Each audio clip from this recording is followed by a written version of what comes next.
Benjamin Franklin once said, "Tell me and I forget. Teach me and I may remember, but involve me and I learn." So many schools are taking that approach to education, involving their students in their learning every day. But one school is letting the students advise administrators on some big decisions. It's a great example of what's right with our schools. Okay, raise your hand and tell me the vowels of the alphabet. What are the vowels in the alphabet, Charlize? It's a typical day at North Graham Elementary School in Alamance County. There's a flurry of activity all around, in the cafeteria and the classrooms. But there's a sense of something special in the air, especially among the fifth graders. They walk a little taller and have smiles on their face, but they also take ownership of our school building. That's because the fifth grade students have been given a say in some very important decisions the school is making through the Student Advisory Council. The changes that you would like to make, we're going to make them happen. It was the brainchild of school counselor Amber Chapman. I like to think of it as we have to talk to the people who are most affected by the decisions that we make.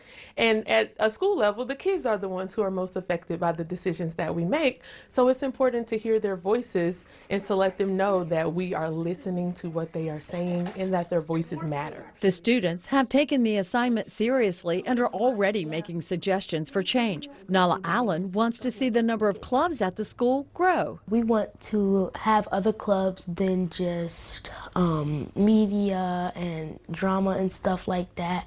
We want to have like pottery, modeling, designer, photography and stuff like that. Her classmate, Anthony Shagubu, has health on his mind, both nutrition. I think it would be good to have more lunch options for people that are allergic or people that want to eat healthier. And exercise. I think it would be good to have like a soccer field and a basketball court out at the back that we have over there.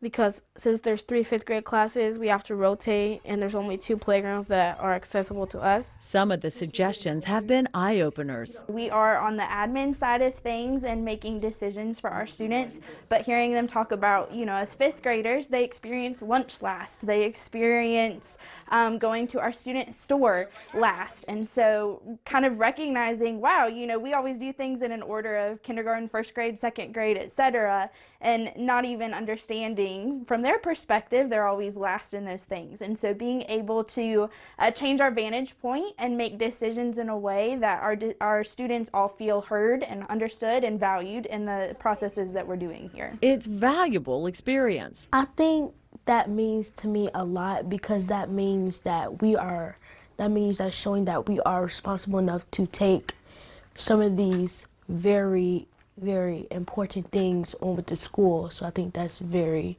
good. I think that the decisions that the administrators make, it affects us the most. So I think it's nice for us to have a little bit of an opinion in it. Of course, we don't get to say everything, but it's important for us to have an opinion because it affects us the most. While the students' ideas are good, the council is also serving another very important purpose. I think the key part is once they realize they do have a voice, they start to feel more comfortable using their voice. And then it helps with academics, it helps with their social emotional learning, it helps with everything once they feel comfortable using the voices that they have. Because once they become a part of the solution, they become invested in the outcome.